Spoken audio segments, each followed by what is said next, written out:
નમસ્કાર વહાલા વિદ્યાર્થી મિત્રો, સ્વાગત છે આપ સર્વ વિદ્યાર્થી મિત્રોનું તમારી પોતાની યુટ્યુબ ચેનલમાં। આજે આપણે ધોરણ 8ના સામાજિક વિજ્ઞાન વિષયના પાઠ નંબર 1 ભારતમાં યુરોપિયનો અને અંગ્રેજી શાસનની સ્થાપનાના સ્વાધ્યાયનું સંપૂર્ણ સોલ્યુશન મેળવીશું। આપણી આ ચેનલમાં ધોરણ 8 સામાજિક વિજ્ઞાન વિષયના બધા જ પાઠના સ્વાધ્યાયનું સોલ્યુશન મૂકી દીધેલ છે, તેની લિંક ડિસ્ક્રિપ્શન બોક્સમાં આપી દીધી છે। तो विद्यार्थी मित्रों सौप्रथम जोईए प्रश्न नंबर 1। नीचेना प्रश्नोना उत्तर एक वाक्यमां लखो। तेमां पहेलो सवाल छे, यूरोपना कया कया राष्ट्रोए भारत आववानो जलमार्ग शोधवा कमर कसी हती? तो जवाबमां आवशे यूरोपना पोर्टुगल, स्पेन अने होलेंड जेवा राष्ट्रोए भारत आववानो जलमार्ग शोधवा कमर कसी हती।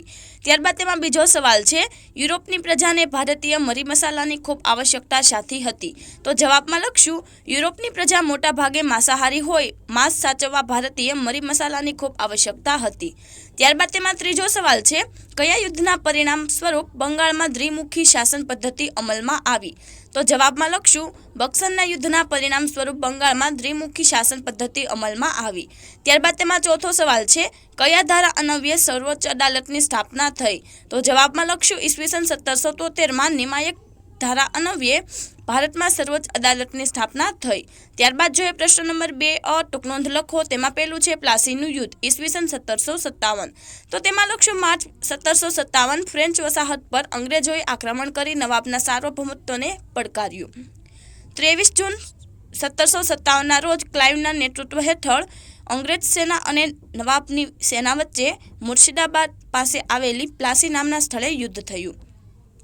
नवाबना सेनापतिओए अंग्रेजोनो मुकाबलो कर्यो, परंतु मीरजाफरना विश्वासघातने कारणे नवाबनी सेना हारी गई। मीरजाफरने नवाब बनाववामां આવ્યો અને સિરાજ ઉદ દૌલાને પકડી તેની હત્યા કરવામાં આવી।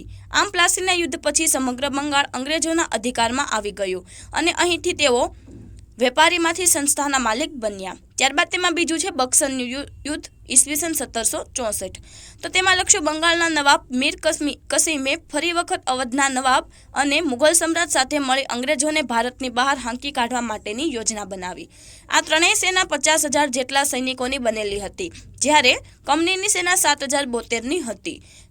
મેજર મનરોના વડપણ हेठळ भारतना आ 3 शासकों साथे बक्सरनुं युद्ध थयुं।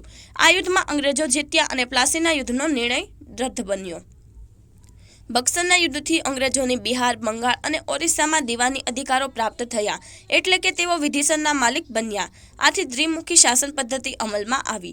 त्यारबाद तेमां त्रीजुं छे अंग्रेज मराठा युद्ध। तो तेमां लखशुं मराठा अने अंग्रेजो वच्चे केटलाक युद्धो थया। प्रथम युद्धमांनी संधि थई, बंने एकबीजाना क्षेत्र परत आपवानुं नक्की कर्युं, कोईनी हार जीत न थई। द्वितीय अंग्रेज मराठा युद्ध 1803 थी 1805 में थयुं। वेलेस्लीए मराठाओ पर अंग्रेजोनी आण वर्तावी। आ युद्धथी ओडिशा अने यमुनाना उत्तरे आवेल आग्रा अने दिल्लीना क्षेत्रों पर अंग्रेजोए कब्जो जमाव्यो। तृतीय अंग्रेज मराठा युद्ध में मराठानी ताकत कचड़ी नाखवामां आवी।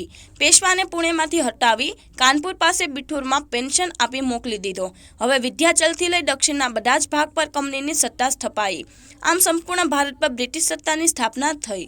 त्यारबाद तेमां चौथुं छे मैसूर विग्रह। तो तेमां लखशुं अंग्रेजो हैदर अलीनी झड़पी વધતી જતી સત્તા અને શક્તિ અંગે ચિંતિત બન્યા। તેથી મૈસૂર રાજ્ય સાથે 4 મૈસૂર વિગ્રહ થયા। આ યુદ્ધ પૈકી 2 યુદ્ધો હૈદર અલી સાથે અને બીજા 2 યુદ્ધ હૈદર અલીના શક્તિશાળી પુત્ર ટીપુ સુલતાન સાથે થયા। પ્રથમ મૈસૂર યુદ્ધ અનિર્ણિત રહેલ કોઈ પરિણામ આવ્યું નહીં। દ્વિતીય મૈસૂર વિગ્રહ સમયે ઈસવીસન 1782 માં હૈદર અલીનું મૃત્યુ થતાં યુદ્ધ ચાલુ રહ્યું। છેવટે બંને પક્ષે સંધિ થઈ। તૃતીય મૈસૂર વિગ્રહમાં ટીપુ સુલતાન हार्यो अने तेनी भयंकर हानि थई। चतुर्थ मैसूर विग्रह में टीपू सुलतान वीरगति पाम्यो अने अंग्रेजोए एक शक्तिशाली शासन ने खत्म करी पोताना साम्राज्यनो दृढ़ बनाव्युं।